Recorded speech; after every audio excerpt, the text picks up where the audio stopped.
자, 두 번째 이제 가지급금 처리와 미처분 잉여금 처리는 맥락이 같다고 그랬어요. 그 문제 해결에. 왜냐하면 미처분 잉여에서 돈을 가지고 와서 갚아야 되는 거니까. 예. 지난번에 제가 강의 때도 말씀드렸지만 전통적으로는 1단계 보수정책과 배당정책, 예전에는 0단계에서는 이것도 필요 없었죠. 왜? 워낙 퇴직금이 막강했잖아요. 예. 그냥 잉여금을 퇴직금으로 상계 처리할 정도의 이 퇴직금의 특례가 굉장히 많았죠. 근데 이제 퇴직금 제도가 굉장히 강화되면서 상대적으로 이제 보수 정책, 배당 정책을 중소기업이라 하더라도 법인 사업자라면 누구나 다 기본적으로 이 정책 마인드가 있어야 된다. 그 소득 다변화 전략을 잘 법인 내에 구축해 놓지 못하면 결국 나중에 이제 법인의 출구 단계에서 막대한 조세 비용을 부담해야 되는, 그래서 올해가 호랑이 해인데 그런 막대한 조세 비용을 부담해야 되는 오너는 호랑이 등에서 절대 내려올 수가 없는 거예요. 법인이라는 호랑이에 올라타서 끝까지 가야 되는 이제 이런 상황이 펼쳐질 수 있다고 제가 여러 번 말씀드렸습니다. 자, 그 다음에 두 번째 이제 2단계. 그러니까 좀 더 고도화된 거죠. 사전처분 전략을 0단계. 누구나 다 그냥 정관 규정에 퇴직금에 대한 내용만 담고 있으면 해결할 수 있었던 이제 0세대에서 이제 1세대 더 고도화됐다. 이렇게 이해를 하시면 됩니다. 그래서 앞부분에 설명드린 것처럼 이제 자기주식 취득이나 유상감자나 이익수각이나 이제 특허를 활용할 수 있는 기업은 이제 특허나 양도 양수. 물론 여기 밑에 이제 보면 뭐 합병 분할 여러 가지 이제 또 자본거래 유형이 있지만 그건 우리 컨설팅 영역은 아니고요. 그래서 사내 유보금을 최소화시켜야 된다. 근데 이 얘기를 꺼내면 중소기업이 이렇게 뭐 여유가 없다. 저는 이게 여유 있는 기업만 하라는 게 아니에요. 그러니까 제가 전에도 말씀드렸지만 상장 기업은 오너가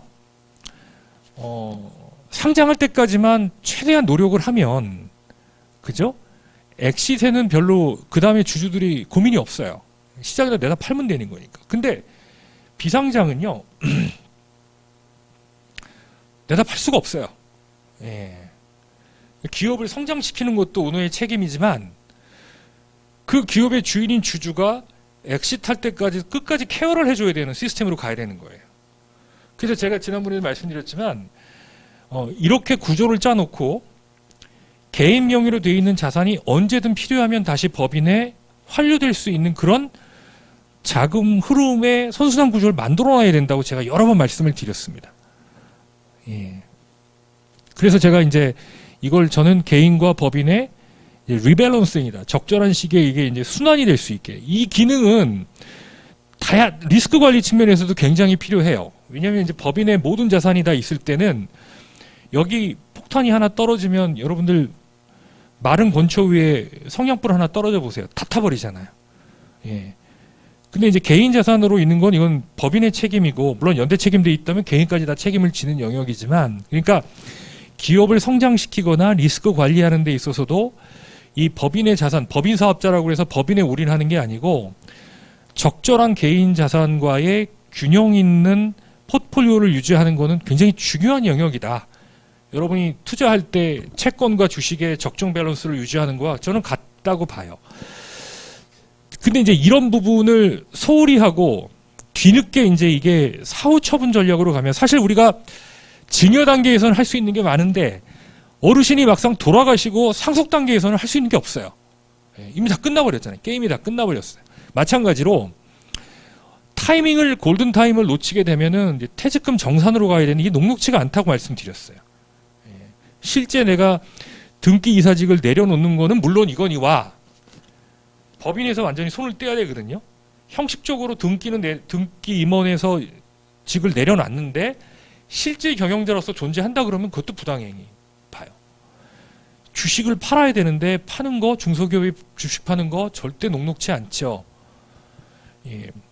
아니면 이제 청산 배당 상속 증여 단계 굉장히 이제 많은 시간과 막대한 비용과 대가를 치러야만 되는 영역으로 갈 수 있어서 이제 이 보수 정책, 배당 정책 2단계 처분 전략을 언젠가 왜냐하면 기업은 법인의 이익이 쌓일 거 아니에요. 그러니까 쌓이고 하는 게 아니에요. 법인의 아니 돈을 벌려고 사업하는지 내가 취미로 사업하는 게 아니잖아요. 그러면 내가 바닷가 갈 때 그만한 크기의 다랑어를 잡으려면 그 다랑어를 잡아서 보관할 수 있는 설비를 하고 가야지. 예. 잡는 거면 급급해서 갔다가 막상 잡았는데 그걸 갖고 올 수 있는 수단이 없으면 어떻게 해요? 다 버리고 와야 되죠. 같은 상황이 발생될 수 있어요. 법인도.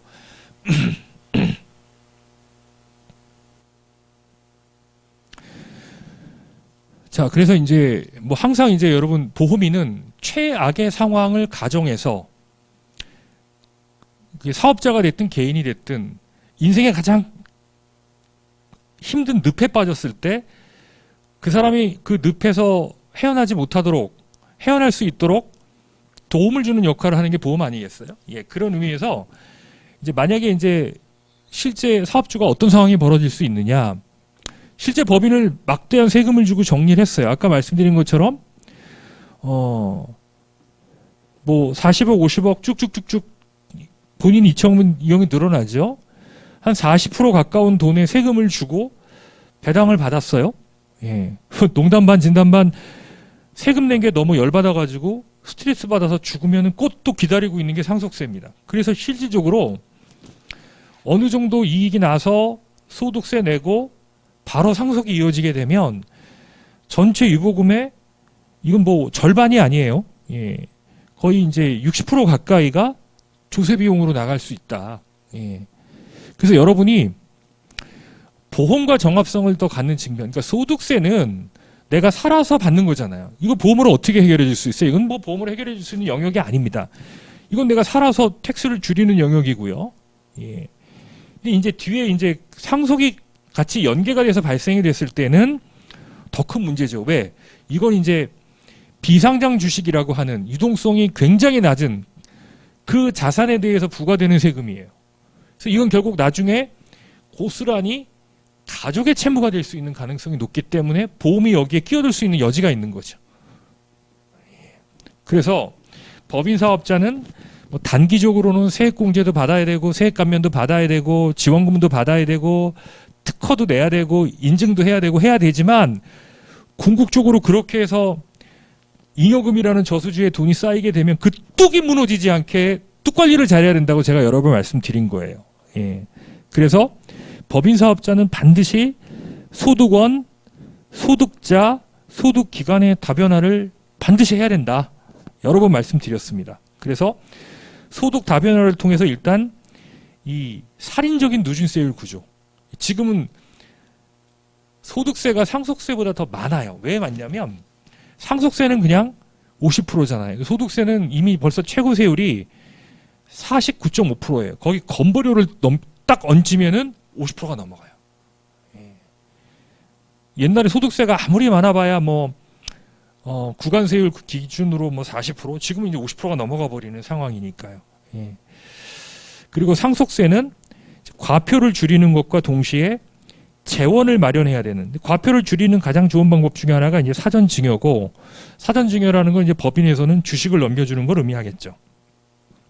그래서 여러분이 이제 그 법인 컨설팅을 할 때 이 사내유보금이 어떻게 구성되어 있느냐. 결국 이게 자 1단계에서 사내유보금이라는 거는 그동안에 법인이 벌어들인 이익이에요. 근데 이게 현금으로 있는 게 아니라 이 돈으로 공장도 사고, 죄송합니다. 기계 설비도 사고, 토지도 사고, 연구개발에도 돈을 다 썼어요. 그죠? 자, 근데 이제 내가 어느 정도 저 사내유보금을 회수하려고 그래요. 그럼 뭐가 있어야 돼, 법인에? 현금이 있어야 되는 겁니다. 예. 현금이 있어야 돼요. 근데 지금 현금이 없다면 적어도 즉각적으로 유동화할 수 있는 자산이 얼마 정도 있는지는 분석을 우리가 해야 되겠죠. 예.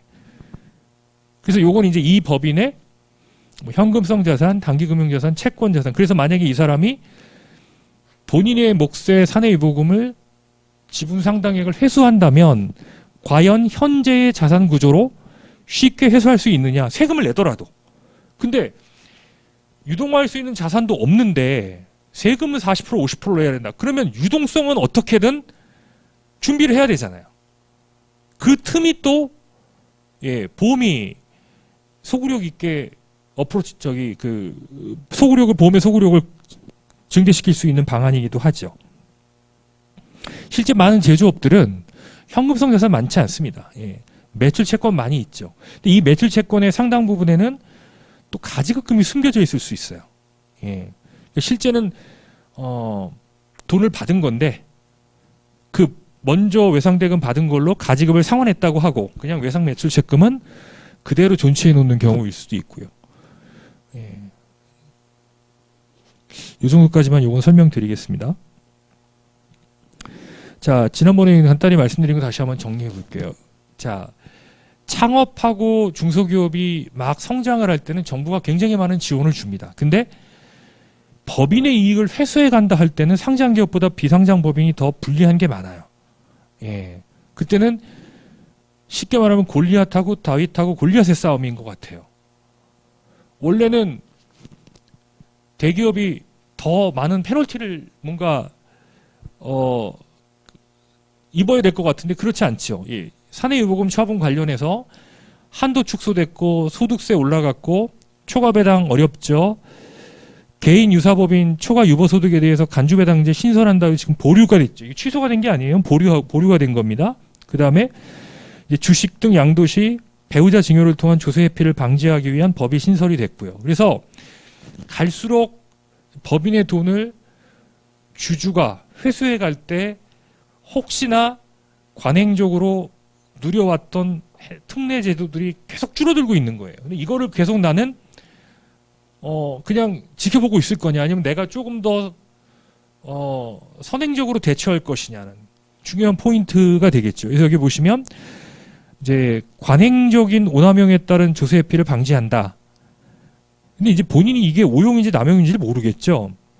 그래서 합리적인 사내유보금 처분을 위해서 소득 시스템을 보다 정교하게 구조화하고 고도화시키는 그런 세무 전략이 필요하다. 이렇게 여러분이 이야기를 좀 전개해 주셔야 되겠죠. 그래서 사내유보금 처리 방안은 본질은 가지급금 해결 방안하고 다 동일합니다. 다만 이제 사내유보금이 이게 실질 영업이익이냐 장부상의 가공이익이냐 실질 영업이익인 경우도 많지만 가공이익인 경우도 많아요. 예, 실제는 이익이 안 났는데 이익이 안 난 걸로 하면 이제 입찰이나 대출에 문제가 생기니까 실제 이익이 난 것처럼 회계 처리한 경우가 굉장히 많죠. 그래서 가공이익은 서류상의 이익이기 때문에 사실 솔루션이 되게 제한적이에요. 왜? 이익잉여금, 이익소각, 자기주식취득 이런 거 다 돈이 있어야 돼요. 예. 돈이 없으면 어렵다는 거죠. 일단 돈이 있고 나서 상환을 해야 되는 거예요. 가지급금 문제도. 그래서 미처분 잉여금의 처분 방안은 일단 기업의 경영 여건을 고려해야 된다. 두 번째는 기누적된 잉여금을 정리 후에 앞으로도 또 발생하는 잉여금을 어떻게 해결할 거냐. 그러니까 가지급금 문제를 정확히 진단하고 지금 쌓여있는 문제를 해결해주고 앞으로 발생하지 않도록 대책을 강구해줘야 된다. 이런 관점에서 보시면 돼요. 기존 잉여금 처리 방안으로는 배당정책, 자기주식 취득, 이익소각, 자본존입, 회계 수정하는 그 방법들이 있고요. 자, 이걸로 일단 급한 불은 껐어요. 근데 앞으로도 계속 이 법인에는 가지급금이라는 잔불이 살아날 수 있어요. 예. 그러면 그 잔불을 지속적으로 관리할 수 있는 솔루션도 우리가 같이 제안을 해줘야 되는 거죠. 그게 바로 여기 나와 있는 급여 인상, 상여, 제도, 임원 보수제도를 정비하고 지적재산권을 활용하는 거, 퇴직금을 활용하는 거, 경영인 정기보험. 여기서 이제 경영인 정기보험이 상당히 이제 유의미하게 하나의 솔루션으로 들어가 있는 거죠. 예. 그리고 현실적으로 법인이 할 수 있는 가장 또 접근이 가장 용이한 솔루션 중에 하나이기도 하고요. 이렇게 좀 정리를 한번 해보겠습니다. 자, 소득 다변화 구도는 이렇습니다. 예. 이제 CEO는 어떻게 보면 1인 3역을 해요. 필요하면 법인의 돈을 가소금으로 대여도 하죠. 주주로서 돈을 넣기도 해요. 그리고 임원으로서의 이제 어떤 기여를 합니다. 그러면 이제는 내가 채권자면은 역할은 원금과 이자로 받아가고요. 내가 주주의 역할로 기여한 거는 배당이나 자사주식 소각으로 가져가고요. 근로자의 근로를 제공해서 얻어가는 거는 이렇게 급여 상여나 이런 부분들, 특허나 아니면 직무발령 보상금으로 가져가라. 근데 이제 이거를 주주로 가져가니까 배당이 세금이 많아. 채권자로서의 기여는 없어. 모든 걸 다 급여로 해결하려는 이제 이런 부분들은 이제 앞으로 세무적으로 문제가 많다. 이런 부분이고요. 자, 사내이보금 처분 방안별 세액 비교도 아까 뭐 가지급금 문제하고 대동소이합니다. 이거를 계속 이제 예를 들어서 15억 정도 잉여금을 한 번에 처리한다. 예. 상여, 배당, 퇴직금, 자기주식, 특허 아까하고 비슷하잖아요. 예. 이 경우에도 이제 이익 소각이 가장 경쟁력 있는 방법이다. 자, 이익 소각이라는 건 결국 이거는 가지급 문제하고 좀 달라요. 이거는 실질적으로 잉여금을 줄이려는 거 아니에요. 그러니까 이거는 배우자가 직접 가져가도 상관없겠죠. 근데 아까 가지급은 내가 갚아야 될 돈인 거예요. 근데 돈은 와이프한테 가 있잖아요. 예. 근데 이거는 실제 그 돈을 와이프한테 실제 귀속시키고 와이프가 실제 그 돈을 사용하고 그 돈을 활용해서 수익 활동을 한다. 상관없는 거죠, 그러면. 예. 이렇게 이해하시면 될 것 같습니다.